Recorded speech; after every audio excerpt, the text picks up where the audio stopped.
Right, well, at the top of the show, I asked people to phone in if they had any interesting stories or tell me what they're up to today. And we've got a regular caller to the show, John Ashe. Are you there, John? It was supposed to start on a Monday, as far as we were concerned, when we bought this. But it turns out that it's not on a Monday. It's supposed to be on a Tuesday. Sorry, John. And Mark? Yes, hello. Yes, carry on. That's right. Yeah. It was supposed to be a Monday, as far as we were concerned. And when you go on the internet, you see this sort of graphic thing where it shows all the different days, and it's coloured in green if it's available and red if it's not available. Well, as far as we were concerned, we bought it, and it said it started on, the graphic said that it started on a Monday, and we got here, and as soon as we got here, there was somebody here already saying that, they've got one more day to go. Sorry. And here we are, we're waiting here now. And we can't take up our accommodation because it's tomorrow when we thought it was today. And so we're left with a situation where I've got my mother in the car, and I've got my wife there, and I've got my grandchild, and we haven't got anywhere to stay for the night. And it's all a bit of a mess up, and it's getting, well, I don't know. We've got some part of the day left to try and find out, what we're going to do. But I don't know what we're going to do. And it's all a big mess up. And as far as I'm concerned, it's not my fault. It's their fault because it was their graphic on the, on the internet. John. Sorry, John. Hello? John. What? Sorry, slow down a bit. Sorry, you jumped in a bit there. What did you buy that starts on a Monday or a Tuesday? Sorry, what's the situation, John? We bought a holiday. Yeah, we bought a holiday in Mull, and we're here in Mull, and it's a Monday, and this is when the holiday is supposed to start. Yeah. And we've got self-catering accommodation. All right. And I'm standing here outside the place, and it's supposed to be today, Monday. We're supposed to actually go into the place, and the people who had the previous holiday are still here and saying they're not leaving till tomorrow. Oh, crumbs. So wait a minute. So you're not phoning from Basingstoke, because normally regular listeners to the show will know that I normally speak to you from Basingstoke. Well, I don't. Well, this is John Ashe with an E from Basingstoke, but I'm not in Basingstoke. It's quite possible to be from Basingstoke but not in Basingstoke, and I'm in Mull, and that's where our holiday is, and I've got in the car my mother and my wife and my grandchild, and we've got no accommodation for tonight, and we've got the rest of the day trying to find accommodation. Oh, dear. And you can imagine what it's like on an island like Mull in the holiday season, with lots and lots of people around who've pre-booked for weeks and weeks, months and months, maybe even years ahead. So it's an absolute nightmare trying to find anywhere. An absolute nightmare. So we come back here, see if these people really are, staying for another day, or they were having us on. Yeah. They were just leaving late. No, they're still here. And so I don't know what we're going to do. And we could be ending up in the car for the night with my, elderly mother. Right. My elderly mother, who's almost 90. She is 90. Well, yeah, she is 90. And, this could be the end. Oh. This could be the end. I'll probably have terrible back pain. This is just absolutely appalling, and I don't think it's our fault. I think it's to do with the graphics. On the website. Yes, all right. So, John, so you think it wasn't your fault then? You made a mistake with the booking. It was something to do with the website. I think something to do with the website. See, did I ever tell you that I used to be a quantity surveyor? Because as a quantity surveyor, you do this sort of thing, you train this sort of thing, so you know numbers and you know quantities. And the fact is, when I was on the website and I saw the numbers and the quantities, and I could, I'm very good at looking at graphs. Yeah. And so when I saw a graphic like that, which clearly showed when our holiday started, there's no way I could have made a mistake about that. Right. So it must be their fault. So, there's going to be blood, I tell you, when I get in contact with them and try to sort this. The trouble is, we did it through one of these sort of agencies, these intermediaries. Oh, okay. So it's very difficult to communicate. And I won't say what that intermediary is, because I don't want to, give them trouble. Yeah. But they caused us trouble. So I tell you, there's going to be blood, I tell you. Is there any chance you could speak to the people who are there, and is there do they have any room they could just put you up for one night, perhaps? Just a bit worried about you, John. Well, they're not very communicative. We have spoken to the lady. She said she was not very well. She shut the door in our face. Shut the door in your face? She's not opening the door now. We knocked on the door. She won't open it. Shut the door in your face? There's just no communication. As far as she's concerned, it's her holiday. As far as we're concerned, it's our holiday. Oh, dear. And this is an absolute, well, I won't use the word. Right. No. I'll use a different word. An absolute mess. But that's not the word I was thinking inside my head, I can tell you. What word, what letter does the word begin with? Begins with B. Right. Yes. Right, yeah. Oh, dear. So, look, John, well, this is a bit worrying, isn't it? I mean, regular caller to the show. I can't have you sort of sitting in a car with your elderly mother and wife and grandson, did you say?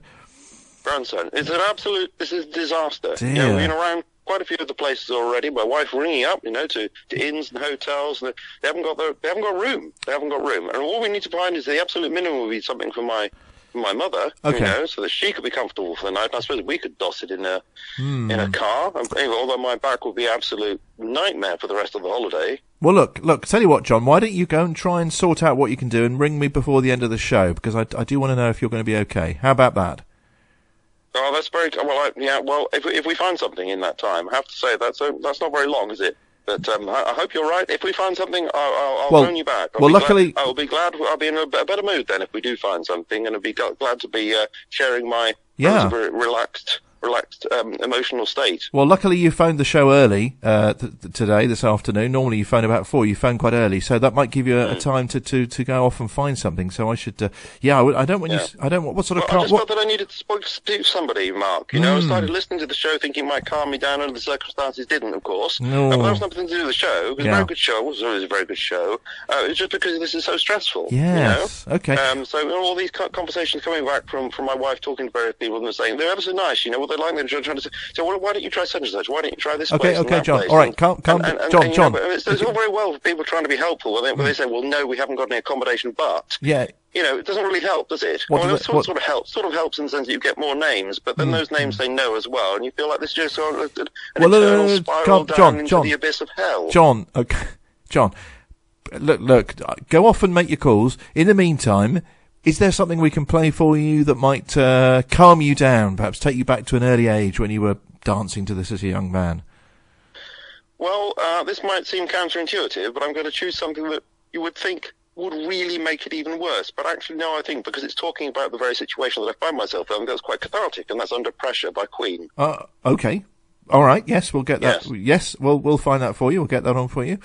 And then I'll come back to you if I find something, and assuming I've not had a heart attack in the meantime, I'll come back to you and explain what the situation is. I may even come back to you even if we don't find something before the end of the show. Yes, I might need some more catharsis speaking to my old mate, Mark. If I can call you that now, can I? You can. I think we've talked over the airwaves for a number of months now. I think you can call me your mate. Very good, very good. Okay, look, John, I'll leave you. Quickly, shout out. Well, I think it has to be Maud this week, because I remember that she had a very difficult situation with a holiday once, so I think she would appreciate that. Right, okay. Shout out to Maud. We'll get the song on for you now. John, lovely to speak to you. Give us a call back before the end of the show. Yep, got to go now, Mark. Okay, cheers. Okay, because my wife's waving to me. She's probably got some sort of contact that could be possible. Anyway. All right. Yeah, okay, right. Okay, in extremis, okay, Mark, great show and all that. Maybe speak to you later. Yep. Bye. Cheers, John. Bye.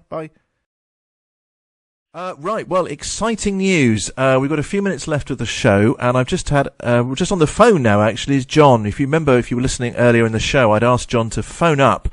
He was, I think, stranded, essentially, on the Isle of Mull, and he was without accommodation. So he's on the phone now. Let me ask him if he's actually had some success. John, are you there? I am. Relaxed, Mark. Relaxed. Oh, good. You sound a different person, John. No, I am the same person, but I feel more relaxed, much more relaxed. Not completely relaxed, and I might tell you why in a moment. Oh, okay. Yes. Okay. Relatively, significantly relaxed. Let's suppose that my level of relaxedness was at, let's say, 1%. It's now at 90%. So that's an 89% improvement, isn't it? That's certainly. I make it the same figure, 89%. That's brilliant, exactly. John. So what's happened to decrease your stress level? Yes. Well, I have found accommodation, or rather, my wife found accommodation through ringing round. And it turns out that there was some hotel accommodation that became available because some people from Germany just didn't turn up. There were 2 double rooms right next to each other, just across the corridor from each other. And so it means that we can be accommodated in, quite luxurious setting, really. It's not cheap, but, wow. Yeah, I can't tell you how relieved I am. And, of course, my mother is over the moon. That's so good, John. I think we did have you probably didn't know you were sort of busy trying to find some. We've had a few texts from people who were showing concern for you, so I'm glad that you found somewhere. That's great news. Yes, so my mother is relieved, of course, that she doesn't have to sleep in the car overnight, but she's also happier about the hotel than I am because of her previous experience with the issue at hand. I'm relieved, of course, and I'm relaxed, but not quite as relaxed as she. How do you mean, John? Sorry, not with you. Well, she's relaxed, but she doesn't have to sleep in the car. Oh. She's also relaxed with a certain issue that has to do with the hotel in question. Lovely hotel, beautiful accommodation, etc., but there is an issue, and I can't say that I'm fully relaxed about that issue, although, better than sleeping outside. What? Okay, you've intrigued me, John. What's the issue? It's not something that I really want to talk about very much, Mark. It sort of embarrasses me. Okay. But as I say, not to sleep on the roads, out in the elements is welcome. But I shall have some.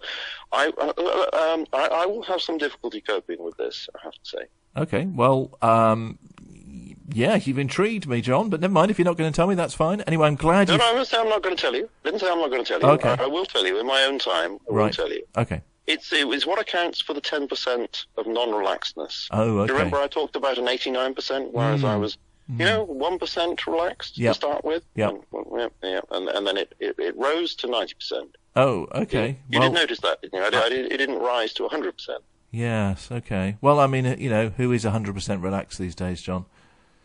Well, I'm usually 100% relaxed, I have to say, but not under these circumstances because, it's very embarrassing. I don't want to talk about it, but I will tell you. Okay. It is a nudist hotel. Bye. Hello? Hello, John? Well, okay. John's gone. Well, that's quite a revelation, wasn't it? Well, let's have this song. We're just coming up to 5 o'clock, and we'll have this. Darren's Valley's radio station.